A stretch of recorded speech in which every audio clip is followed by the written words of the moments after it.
청취자 당신을 위한 맞춤 분석 시간입니다.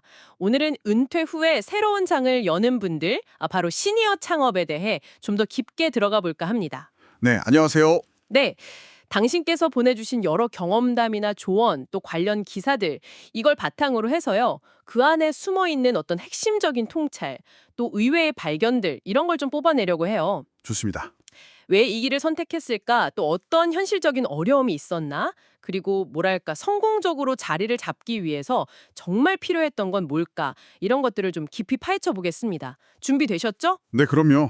은퇴가 이제 활동의 끝, 이게 아니라는 걸 보여주는 아주 흥미로운 자료들이었어요. 맞아요.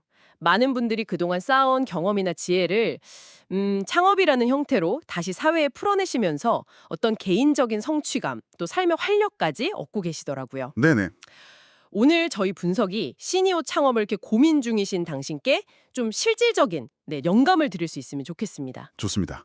그럼 가장 먼저 그 동기부터 좀 살펴볼까요? 왜 다들 안정적인 은퇴 생활 대신에 창업이라는 사실 쉽지 않은 길인데 이걸 선택했을까요? 그 보내주신 자료들을 보니까 이게 단순히 그냥 소일거리 찾는다? 네, 이 수준은 아니더라고요. 그렇죠. 평생 해왔던 일의 전문성을 살린다거나 아니면 정말 오랫동안 마음속에 담아왔던 꿈, 이걸 이루려는 열망이 굉장히 강해 보였어요. 네, 맞습니다. 그 지점이 아주 중요해요. 시니어 창업의 성공 가능성을 높이는 뭐랄까 첫 단추라고 할까요? 첫 단추요? 네. 자신이 가장 잘하는 것, 그리고 정말 열정을 느끼는 것, 이 두 가지가 만나는 지점에서 시작하는 경향이 뚜렷해요. 그냥 막연하게 뭐 유행 따라간다거나, 아, 이거 돈 되겠다, 이런 것보다는요, 본인의 경험이랑 그 내적인 동기, 이게 딱 결합될 때 초기 어려움을 이겨낼 힘을 얻는 거죠. 하긴 그래야 지치지 않고 계속 갈 수 있겠네요. 네. 다른 사례를 보면 평생 교직에 계셨던 분이 은퇴하고 나서 청소년들 대상으로 역사 탐방 프로그램, 이걸 기획해서 아주 성공적으로 운영하고 계시더라고요. 이것도 결국 자기 경험과 관심사를 정확히 연결한 결과죠. 경험과 관심사의 연결. 아, 확실히 그게 중요하군요. 내가 이걸 왜 하고 싶지? 이 질문에 답이 딱 서 있어야 흔들리지 않겠네요. 맞습니다. 근데 이상과 현실은 또 다르잖아요. 자료 보니까 예상 못한 어려움들 이것도 꽤 많던데요. 아, 물론이죠. 네. 특히 그 디지털 환경 적응 문제요. 아, 이게 좀 두드러지더라고요. 온라인 판매 플랫폼 만들고 뭐 SNS로 마케팅하고 이런 거요. 네네. 한 인터뷰 보니까 젊은 직원들은 그냥 당연하게 쓰는 용어조차 따라가기 벅찼다. 이런 솔직한 이야기도 있었어요. 그 디지털 격차, 이거는 시니어 창업가분들이 거의 공통적으로 꼽는 아주 큰 허들 중 하나입니다. 그렇죠. 이게 단순히 뭐 기술 사용법 익히는 걸 넘어서서요. 엄청 빠르게 변하잖아요, 온라인 트렌드. 이걸 따라잡고 또 비즈니스에 효과적으로 적용하는 거. 이게 상당한 노력이 필요하거든요. 음, 근데 더 흥미로운 건요. 이런 기술적인 문제 말고도 좀 의외의 어려움도 있었다는 거예요. 의외의 어려움이요. 어떤 몇몇 사례를 보면 예전에 큰 조직에 계셨던 분들이 있잖아요. 이런 분들이 이제 1인 기업가가 되면서 겪는 역할 과부하, 그리고 모든 걸 내가 결정해야 한다는 부담감, 이걸 굉장히 힘들어 하시더라고요. 그럴 수 있겠네요. 예전엔 팀이 있었는데 그렇죠. 모든 걸 혼자 책임져야 한다, 이 압박감이 생각보다 컸던 거죠. 하긴 조직에 있을 때랑은 완전 다른 책임감이겠네요. 그리고 또 하나, 자료에서 계속 나오는 현실적인 어려움. 역시 체력 문제였어요. 아, 네. 정말 중요하죠. 열정은 막 넘치는데 밤새서 일하거나 막 발로 뛰는 영업. 이게 예전 같지 않다는 거죠. 한 식당 하신 분 이야기가 있었는데 메뉴 개발이나 홍보는 자신 있었는데 매일 새벽에 장 보고 재료 다듬는 거. 이 육체 노동이 생각보다 너무 힘들었다고. 네, 그래서 체력 안배, 이거는 시니어 창업 전략에서 절대 빼놓을 수 없는 요소입니다. 성공 사례들을 보면요. 그래서 무조건 막 열정만 쏟아붓기보다는 지속 가능한 시스템, 이걸 만들려고 노력한 게 보여요. 지속 가능한 시스템이요? 네, 예를 들면 혼자 다 하려고 하지 않고 처음부터 파트타임 직원을 쓴다거나 아니면 자녀들이나 좀 젊은 세대 도움을 받아서 업무를 나누는 거죠. 아, 분담하는 거군요. 네. 여기서 중요한 건 어려움을 그냥 피하는 게 아니라 현실적으로 내가 관리할 수 있는 방법, 이걸 찾는 지혜인 거죠. 그렇군요. 그럼 이런 어려움들을 구체적으로 어떻게들 헤쳐나갔을까요? 주변 도움을 받았다, 이 얘기는 많이 나오는데 구체적으로 어떤 도움이 효과가 있었는지 궁금하네요. 네, 그게 또 중요하죠. 자료를 좀 더 보니까요. 이게 그냥 가족한테 부탁한다 이 수준이 아니었어요. 오, 그렇죠. 지역에 있는 소상공인 지원센터 컨설팅을 받는다거나 아니면 비슷한 연배 창업가들끼리 스터디 그룹 만들어서 서로 막 노하우 공유하고 굉장히 적극적으로 네트워킹을 하시더라고요. 바로 그겁니다. 어떻게 보면 도움을 구하는 기술, 이것도 시니어 창업의 중요한 역량이에요. 도움을 구하는 기술이라. 네. 흥미로운 게 뭐냐면 성공한 분들은 내가 뭘 모르는지 이걸 정확히 알고 계세요. 그리고 그 부족한 부분을 채워줄 수 있는 정확한 대상에게 도움을 요청하는 경향이 있더라고요. 아, 필요한 부분을 딱 찍어서. 그렇죠. 예를 들어 온라인 마케팅이 약하면 관련 교육을 듣거나 전문가 컨설팅을 받고 세무나 회계처럼 아예 전문 지식이 필요한 건 처음부터 전문가에게 맡기는 식이죠.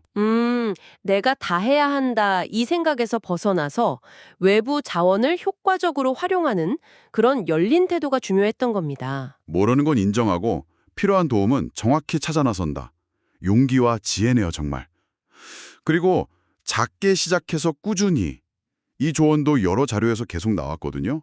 이것도 어려움 극복의 중요한 전략이었던 것 같아요. 네, 맞습니다. 안정성을 중시하는 거죠. 처음부터 막 크게 버리기보다는 내가 감당할 수 있는 수준에서 시작해서 시장 반응 보면서 조금씩 키워나가는 방식. 이게 위험 부담을 확 줄여준다는 거죠. 그렇죠. 그 수제 비누 공방 하신 분 사례가 있었는데 처음엔 온라인으로 조금씩 팔다가 입소문 나니까 지역 플리마켓 나가고 그 다음에야 작은 작업실 겸 매장을 여셨더라고요. 단계적으로 딱. 네, 그게 시니어 창업의 특징을 잘 보여주는 부분이에요. 젊을 때처럼 막 고위험 고수익 이걸 추구하기보다는 혹시 실패했을 때 충격을 좀 줄이고 꾸준히 갈 수 있는 모델 이걸 선호하는 경향이 뚜렷해요. 음. 이게 뭐 소극적이다 이런 게 아니고요. 오랜 경험에서 나온 현실적인 위험 관리 전략인 거죠. 아, 오히려 더 현명한 거네요. 그렇죠. 관리 가능한 범위 안에서 운영하면서 내실 다지고 시장이랑 고객에 대해 충분히 배우고 나서 다음 단계로 가는 신중함. 이게 오히려 성공 확률을 높인 셈입니다. 듣고 보니까 작게 시작하라는 게 단순히 규모 문제가 아니라 배우고 적응할 시간을 버는 과정이다. 이런 생각도 드네요. 정확합니다. 네. 자, 그럼 이렇게 어려움을 이겨내고 얻는 성취. 이건 구체적으로 어떤 모습일까요? 물론 돈 버는 것도 중요하겠지만 자료 속 창업가분들은 그 이상을 이야기하시더라고요. 네, 맞아요. 정서적인 부분이 크죠. 고객하고 따뜻하게 소통하는 거, 또 누군가에게 내 제품이나 서비스가 도움이 됐다는 그 뿌듯함, 이런 것들이요. 공유 카페 하시는 분은 매일 아침 단골 손님이랑 나누는 짧은 대화가 하루 에너지라고 하시더라고요. 아, 그렇죠. 그 정서적 만족감, 그리고 사회적 연결감 회복. 이게 시니어 창업이 주는 정말 중요한 가치입니다. 은퇴하면 약간 사회적으로 고립되거나 역할이 없어진 느낌 받을 수 있잖아요. 네, 그럴 수 있죠. 그걸 창업 활동으로 해소하는 거예요. 사장님이라는 새로운 호칭, 내 가게 찾아주는 사람들, 내가 만든 걸로 누군가랑 연결된다는 느낌, 그 자체가 큰 보상이 되는 거죠. 그리고 또 계속 새로운 거 배우고 문제 해결해 나가면서 아, 나도 아직 할 수 있네. 이런 자신감을 되찾고 이게 삶 전체의 활력으로 이어지는 거죠. 선순환이 딱 만들어지는 거예요. 와, 정말 그러네요. 그냥 돈 버는 걸 넘어서 삶의 의미나 활력을 되찾는 과정. 그 자체가 성공의 큰 부분이군요. 어쩌면 도전하는 그 과정 자체가 제일 큰 보상일 수 있겠다 싶어요. 맞습니다. 자, 그럼 이제 시니어 창업을 고민하고 있을 청취자 당신을 위해 이 소중한 경험들이 딱 응축된 핵심 성공 전략 4가지로 한번 정리해 볼까요? 보내주신 자료들 속에서 공통적으로 발견된 패턴들입니다. 네, 좋습니다. 첫째는 역시 자신의 이야기에서 출발하라는 겁니다. 평생 쌓아온 경험, 전문성, 혹은 오랫동안 간직해온 관심사, 이걸 외면하지 마세요. 당신이 가장 잘 알고 가장 열정 쏟을 수 있는 분야, 그게 가장 강력한 무기입니다. 성공 사례 대부분이 여기서 시작했어요. 네, 가장 확실한 출발점이죠. 둘째, 작고 단단하게 시작해서 꾸준히 나아가세요. 처음부터 무리하게 투자하거나 너무 큰 목표 세우지 마시고요. 관리 가능한 범위에서 시작해서 경험 쌓고 시장을 배우는 게 중요합니다. 실패 위험 줄이고 지속 가능성을 높이는 현명한 전략이죠.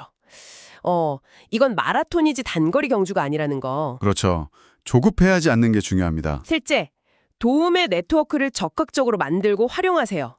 혼자 다 하려고 하지 마십시오. 가족, 친구는 물론이고 정부 지원기관, 창업 커뮤니티, 전문가들, 당신의 부족한 점을 채워줄 자원은 생각보다 많습니다. 중요한 건 내가 뭘 모르는지 알고 필요한 도움을 요청하는 열린 자세예요. 네, 혼자서는 힘들죠. 주변을 잘 활용해야 합니다. 마지막, 넷째, 영원한 학생의 자세를 유지하세요. 세상은 계속 변하고 특히 비즈니스 환경은 더 그렇죠. 새로운 기술, 변화하는 트렌드, 고객의 니즈에 항상 귀 기울이고 배우려는 자세가 필수적입니다.